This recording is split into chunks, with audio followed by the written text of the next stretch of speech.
आहे, म्हणून माणसाने त्या फळाचं सेवन केलं पाहिजे. शरीर निरोगी राहण्याकरता ज्या ज्या ऋतूत जे जे फळ येतं ते माणसाने खाल्लं पाहिजे. आणि त्याकरता आपली संस्कृती कृषी प्रधान असल्यामुळे हा सण देवाणघेवाणी करता साजरा केला जातो. मी नेहमी सांगतो, माणसाने दिलं पाहिजे, दिल्याने वाढत असतं. देणाऱ्याने देत जावे, घेणाऱ्याने घेत जावे, घेता घेता घेणाऱ्याने देणाऱ्याचे हात घ्यावे. ज्यांच्या दारात बाग फुरून आली त्यांनी दोन फुली द्यावीत, ज्यांच्या दारात आभाळ भरून आलं त्यांनी ओंजळ भरून पाणी द्यावं. ज्यांचे स्वर जुळून आले त्यांनी दोन गाणी गावीत. देणाऱ्याने देत जावे, घेणाऱ्याने घेत जावे, घेता घेता घेणाऱ्याने देणाऱ्याचे हात घ्यावे. ज्यांची उंची आभाळाला टेकली त्यांनी नुसत्यावर माना करून बघू नये, थोडस खाली झुकावं. मातेत मिसळलेल्या माणसाला वरती उचलावं. देणाऱ्याने देत जावे, घेणाऱ्याने घेत जावे, घेता घेता घेणाऱ्याने देणाऱ्याचे हात घ्यावे. मायबाप दिलं पाहिजे, दिल्याने वाढतं. पण महाराज काय आपली संस्कृती एवढी समृद्ध संस्कृती असताना आम्ही आज त्या ठिकाणी फिरत असताना एवढा गोड अनुभव येतो. ऐका, संध्याकाळची वेळ होती, संध्याकाळी त्या ठिकाणी थोडासा पाऊस पडला होता आणि नेमकं सरपण ओलं झालं होतं. सरपण ओलं झालं असताना त्या ठिकाणी संध्याकाळची त्या गावात जायचं योगाला. आणि मला चांगलं कळतं की मी जवळजवळ 7व्या वर्गापासून कीर्तनाच्या माध्यमातून फिरतोय. मला या ठिकाणी मी 8वीला असताना मला जेव्हा धोतरही नेसता येत नव्हतं तेव्हा आमच्या केळवच्या आजीसोबत या ठिकाणी आलो होतो. सुंदर असा सप्ताह झाला होता आणि या गावकरी मंडळीने सकाळी काला झाला श्री भक्त पारायण गुरुदेव त्र्यंबक महाराज दहितकर आणि मायबाप रात्री त्या ठिकाणी माझं पामराचं असं गोड कीर्तन मंडळी ठेवलं होतं. खरंच कोलडवासियांचे उपकार आहेत की त्या ठिकाणी चालना दिली आणि मला चांगला आठवतो मी अभंग सुरू होता, ह्याची थोर भक्ती आवडते देवा, संकल्प व्हावी माया संसाराची, या अभंगावर बोललो होतो. त्यानंतर हा दुसरा योग त्या ठिकाणी आला. ऐका, आणि लहानपणी फिरत असताना काही अनुभव आले. त्या गावात मी त्या ठिकाणी गेल्यानंतर त्या ठिकाणी ती माय माऊली संध्याकाळी त्या ठिकाणी भाकरी टाकत होते. सरपण ओलं झालं होतं. आणि मला सांगा, एकदा जर सरपण ओलं असलं तर चूल चांगली पेटते ना? हा महिला मंडळीचा अनुभव आहे. चूल पेटत नाही. महाराज प्रसंग असा झाला, संध्याकाळची वेळ, सरपण पेटत नव्हतं, भाकरी टाकायच्या होत्या. भाकरी टाकायला उशीर झाला होता. कशी तरी भाकर थापलेली भाकर तव्यावर टाकली. जाळ फुगणं चालू होता. त्यातला धूर बाईच्या नाकात गेला, डोळ्यात गेला, डोळ्यातून अश्रू आले. आणि महाराज अशा कंडिशन मध्ये मी त्या ठिकाणी गेल्या गेल्या मी पाहिलं. म्हणलं, आई, ओ आई, कुठे गेले महाराज? ज्यांनी तारीख दिली त्यांच्याबद्दल मी विचारणा केली. आई, कुठे गेले महाराज? आई म्हणे, बाबा गेले चुलीत. आता बाबा जर चुलीत गेली तर येणाऱ्या कुठं जा? मी एका ओट्यावरती बसतो. काही वेळानंतर बाबा आल्या महाराज रामकृष्ण हरी. म्हणलं, बाबा रामकृष्ण हरी. म्हणे, केव्हा शिकाले? म्हणलं, तुम्ही चुलीत गेले. आणि मी आलो. कशा करता सांगणं चाललं, महाराज भगवंताने तुम आम्हाला वाणी दिली. या वाणीने प्रेमाने 2 शब्द बोलले पाहिजे. ऐसी वाणी बोली जिससे आपका मन खोय, औरों को शीतल करे आपही शीतल होय. आई बाप मधुरा वाणी उठे तुका म्हणे वावा मोठी. या मुखाने भगवंताचं नाम घ्या, या मुखाने भगवंताशी गोड बोला. आणि महाराज माणसाने बोललं पाहिजे, माणसाने दिलं पाहिजे. दिलेने वाढत असतं. ती माय माऊली त्या ठिकाणी मकर संक्रांती दिवशी वाण द्यायला जात असते. आणि जात असताना नवी साडी परिधान करून जात असते वाण देण्याकरता. आणि महाराज ती माय माऊली आपल्या मालकाकडे मागणी करत असते. विषय काय चालला? उचित आणि अनुचित. विषय लक्षात ठेवा, मागणी कळली पाहिजे. आणि महाराज महिला मंडळ मागत असताना एवढं गोड मागतात, मालकाला मागत असताना एवढं गोड मागतात. ऐका, आपण त्या ठिकाणी पाहतो ती माय माऊली जर त्या पानावर गेली, वाण दिलं तर जुन्या माय म्हणतात, ओ बाई आपल्या मालकाचं नाव घ्या. आणि पूर्वीच्या माय माऊला नाव घ्यायच्या, त्यांची स्मरण शक्ती चांगली राहायची बरं का. आता नाव घ्या म्हटलं की ते एकमेकाकडे पाहतात. पूर्वीच एक महाराज संस्कृती फार समृद्ध होती, स्मरणशक्ती चांगली राहायची. आणि जुन्या मायमाला नाव घ्यायच्या. हे पाय आजीच्या कपाळाला भलं मोठं कुंकू आहे, एवढं मोठं कुंकू कपाळावर असायचं. आपलं सौभाग्याचं लिहिणं आपल्या कपाळावर राहायचं. आणि महाराज मायमाला नाव घ्यायच्या कुंकवासारख्या.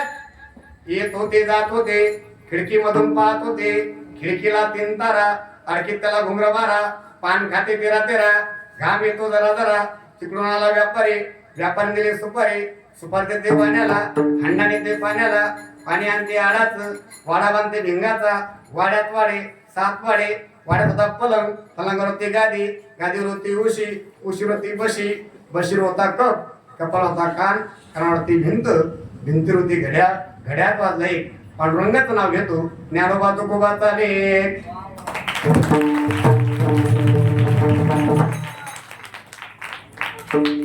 एका एवढं लांब लचक ती मायमाऊली नाव घेते आणि नाव घेत असताना आपल्या मालकाकडे मागणी करते, ओ ऐका, मला चांगल्यातली चांगली साडी आहे ना, ऐका.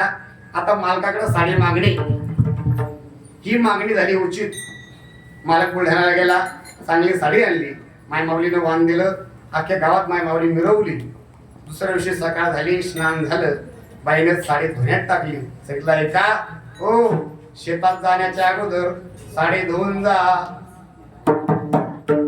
साडी मागणी ही झाली मागणी उचित, आणि धुवून मागणं ही मागणी झाली अनुचित. म्हणून महाराज काय मागावं हे मागणं कळालं पाहिजे. आणि ऐका, हे मागायचं जर असेल, ही मागणी जर कळायची असेल तर ती संताकडे जा, कारण संतांना मागणं कळालं. ऐका, काही वारकरी काशी विश्वनाथाकडे जात असताना त्या ठिकाणी तुकोबारायाचं दर्शन घ्यावं आणि विश्वनाथाकडे जावं. श्रावण महिना होता, पवित्र मास होता, आणि त्या ठिकाणी कावड घेऊन विश्वनाथाकडे चालले. जात असताना त्या ठिकाणी वारकरी गेले. सांगितलं, तुकोबाराय, आम्ही विश्वनाथाच्या दर्शनाला चाललो, तुम्हाला यायचंय का? माणूस सांगितलं, बाबांनो तुम्ही जा, माझं काही येणं होत नाही. मग महाराज तुमचं काही निरोप, असं वारकऱ्याने विचारलं. जगद्गुरु तुकोबाराय त्या ठिकाणी स्मित असं केलं, वारकऱ्याकडे पाहिलं आणि मायबाप जगद्गुरु तुकोबारायांनी भगवान शंकरा करता एक पत्र लिहिलं. त्या पत्राचा मजकूर जर कोणता असेल तर तो अभंगाच्या पहिल्या चरणात, तुम्ही विश्वनाथ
कृपा कराल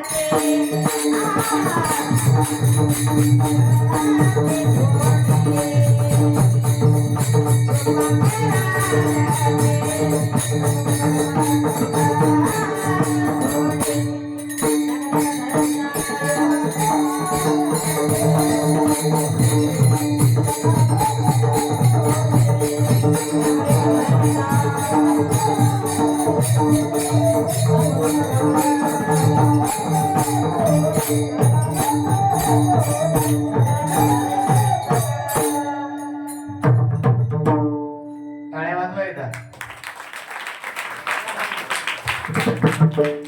कमी वाजले पण जरा मोकळ्या मनाने वाजवा जरा.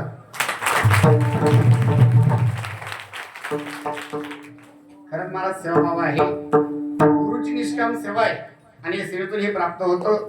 आपण आळंदीला जा, सकाळी ब्रह्ममुहूर्ता उठून 3:30 वाजता ही मंडळी सर्व रियाज करते, महाराज करून घेतात. हे सोपं नाही. असो, तुम्ही विश्वनाथ दीन रंकवी अनाथ. जगद्गुरु तुकोबारायांनी त्या वारकऱ्याकडे पत्र लिहिलं काशीच्या विश्वनाथाला.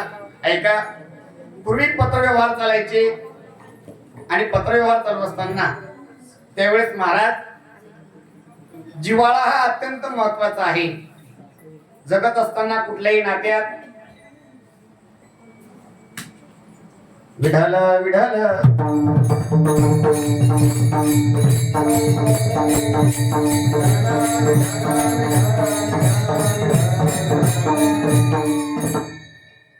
कीर्तनात जर आपण बोलत असू, आपल्या माड्या मोडत असू, हा कीर्तनकाराचा अपमान नाही, हा जगाच्या मालकाच्या ब्रह्मांडाच्या नायकाचा अपमान आहे. वडकरी मंडळी पहा तुम्ही, निष्ठेनं संप्रदाय जोपासतात, ते भीतीला रेटून सुद्धा उभे राहत नाही महाराज. कीर्तनात त्या ठिकाणी माणसाने आपण आपले नियम पाळले पाहिजे. असो तुम्ही विश्वनाथ दीन रंगवी अनाथ. तुकोबांनी पत्र लिहिलं आणि महाराज पत्र लिहित असताना यातून जगद्गुरु तुकोबारायांचा भगवंताविषयी असलेला जिव्हाळा प्रगट होतो. काय जिव्हाळा? जिव्हाळा अत्यंत महत्वाचा आहे. मी नेहमी सांगतो, घर असावे घरासारखे, नको त्या नुसत्या भिंती, तिथे असावा प्रेम जिव्हाळा, नको ती नुसती नाती. शब्दातूनही प्रीत व्हावी, नको ती नुसती वाणी. मायबाप बोलण्यातून प्रेम पाजरावं आणि घरात जिव्हाळा कायम राहावा.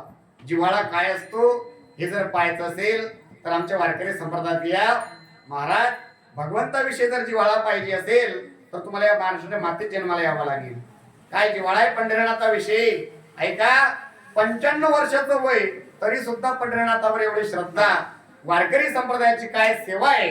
आज या ठिकाणी आषाढी वारीमध्ये एक फोटो व्हायरल झाला आणि महाराज तो फोटो जर कुणाचा होता तर एका 95 वर्ष मायमाऊलीचा होता. त्या मायमाऊलीने दशमीच्या दिवशी चंद्रभागे स्नान केलं आणि त्या ठिकाणी आपलं लुगडं टोंगळ्याच्या वरती केलेलं आहे आणि एका फोटोला स्नान घालते. हे कोणीतरी दृश्य पाहिलं, फोटो काढला, फोटो त्या ठिकाणी नेटवर टाकला गेला. एवढा फोटो व्हायरल झाला आणि ज्याने फोटो काढला तो त्या ठिकाणी गेला, विचारला, आजी हो आई हा फोटो कुणाचा आहे? महाराज टचकन डोळ्यातून पाणी आलं. सांगितलं, बाबा हा फोटो माझ्या मालकाचा आहे. 95 वर्ष झाले मालकाने आणि मी सोबत वारी केली. गेल्या वर्षी माझे मालक वैकुंठवासी झाले म्हणून त्या ठिकाणी मालक गेले, पण मालकाची वारी राहू नये याकरता मालकाला पिशवीत घेऊन त्या ठिकाणी आले आणि दशमीला स्नान घालते. याला म्हणतात महाराज जिव्हाळा. काय जिव्हाळा आहे पंढरीनाथा विषय आहे का? 95 वर्षाचं वय झालं, मालक गेले. एक लातूर जिल्ह्यातला प्रसंग आहे, गोड प्रसंग आहे, मला जिव्हाळा वर्णन करायचा आहे. पती पत्नीने सोबत वारी केली आणि वारी करत असताना महाराज पती त्या ठिकाणी वैकुंठवासी झाले. आता पती गेल्यानंतर वारी अव्यात चालली पाहिजे. माझी जीवेची आवडे पंढरपुरा नेन गुढी. श्री ज्ञानोबरायांनी ही गुढी पंढरपूरला नेली. यापर्यंत आपण चालतो ही निष्ठा आहे. निष्ठावंत भाव भक्ताचा स्वधर्म निर्धार हे वर्म चुकू नये.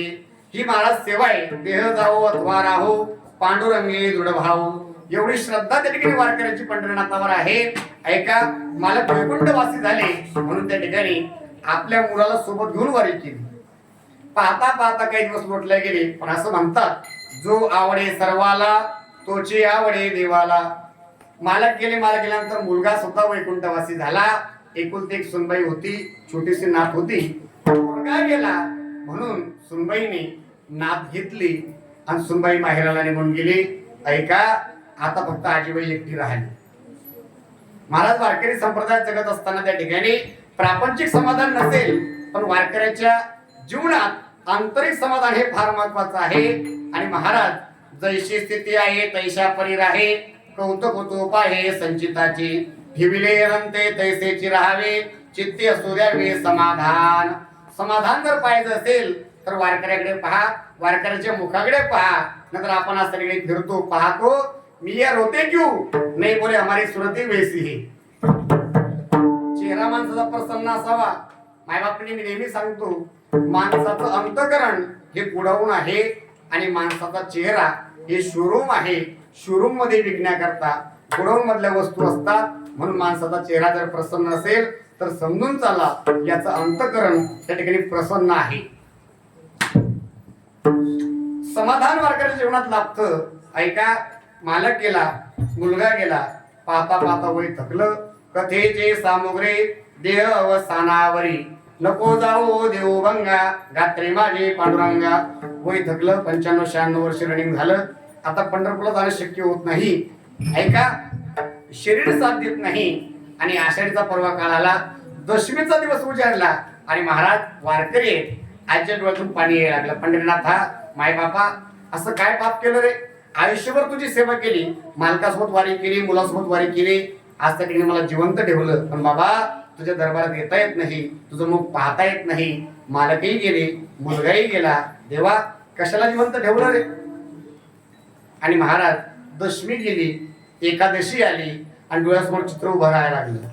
दशमीचं स्नान, एकादशीची नगर प्रदक्षिणा, पंढरीनाथाचं दर्शन, चोखोबऱ्याच्या पारीचं दर्शन, नामदुरायाचं दर्शन, गरुड खाला मला आलिंगन, पंढरीनाथाचं दर्शन, द्वादशीचं पारण, पौर्णिमेपर्यंत तरी काही कीर्तनाचा आनंद घ्यायचा, पौर्णिमेचा काला करायचा आणि गावाची वाटचाल धरायची. यावर्षी असं काही घडलं नाही. पाहता पाहता पौर्णिमा आली, अन्नाचा कण सुद्धा मुखात घेतला नाही. याला वारकरी म्हणतात. आणि महाराज आषाढ शुद्ध एकादशी होऊन गेली. पाहता पाहता आषाढ वद्य एकादशी आली, दशमीचा दिवस उजाडला. आई माऊली अंगणात येऊन बसली.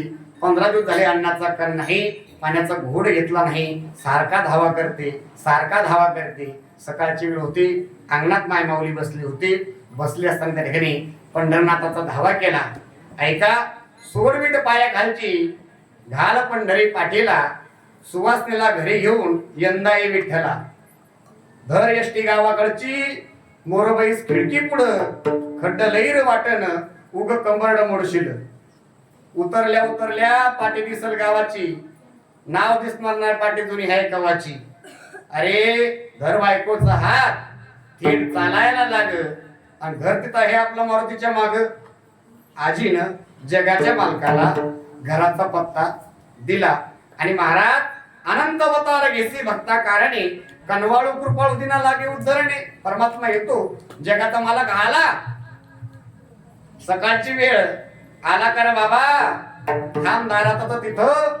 आणि सुनबाई पहिल्यांदा आली ना ग मोडायर इथं. सुनबाई कोण? रुक्मिणी माता. आला कर बाबा, थांब दारात होतं तिथं. आणि सुनबाई पहिल्यांदा आली ना ग मोडायर इथं.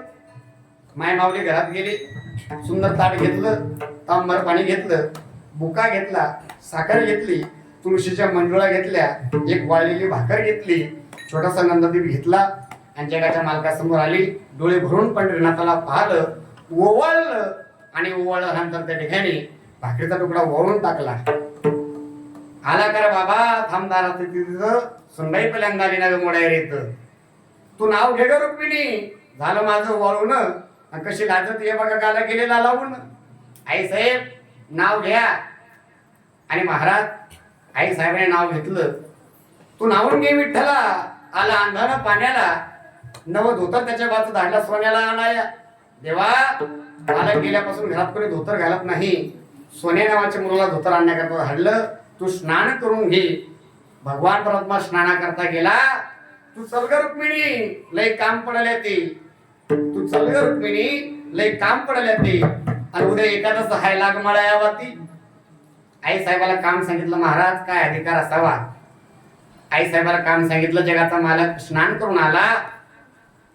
परमात्मा आला. देवा यंदा वारी चुकली, तुझी दगदग झाली. तू घरापर्यंत आला. अरे निरेशात होता खाय भाकरी चुरून, आणि पड जरा किमी आले शेतातून. देवा 2 भाकरी चुरून दिल्या, तांबर दूध दिलं, पोटभर जेव, आणि जरा पड मी शेतातून येते. ऐका जगाच्या माल पोटभर जेवला. मालक झोपला. माय माऊली शेतात गेली. ऐका शेतकऱ्याची स्त्री जर शेतात गेली तर खाली हात करीच वापस येत नाही. डोक्यावर सरपण, गाईला चारा आणि शिळीला पाला घेतल्याशिवाय माय माऊली घरी येत नाही. माय माऊली शेतात गेली आणि सरपण त्या ठिकाणी घेतलं. सरपण घेऊन आली. पाहते जगाचा मालक ब्रह्मांडाचा नायक झोपला होता. मोठ्यानं आवाज दिला, धावरे विठ्ठला, हे सरपण लय जड, आणि उतरू लाग जरा केलं वयानं घड. महाराज जसा शब्द कानावर आदळला, जगाचा मालक त्या ठिकाणी धोतर धरून पळाला. आला, भारा खाली घेतला. मग कशी आहे पंढरी, तू बरा आहेस ना बाबा, जरा बैस माझ्यापाशी आहे तवापासून उभा. हे फक्त वारकरी विचारू शकता बरं का. जगाचा मालक खाली बसला. पाहता पाहता रात्रीचा पार झालाय. तो माझ्या मांडीवर डोकं. महाराज जगाच्या मालकासोबत माय माऊली बोलायला लागली. आणि बोलता बोलता रात्र कधी झाली काही कळालं नाही. ऐका आजी फार हुशार होती. पाहता पाहता रात्रीचा पहार झालाय. तो माझ्या मांडीवर डोकं, तू होतास ना तेव्हा जेव्हा गेला माझा लेख. अरे साधा बोळा होता, काळा सावळा होता, पांडुरंग त्याचं नाव. अरे जिंदगी सारी त्याची शेतामध्ये गेली आणि मेल्यावर माती शेतातच केली असं म्हटलं. मग मायमौलीने हंबरडा फोडला, ढसा ढसा मायमौली रडायला लागली. आणि महाराज रडत रडत असताना कुणीतरी सकाळची वेळ होती, एक सद्गृहस्थ त्या ठिकाणी आला. पाहिलं एकादशीचा दिवस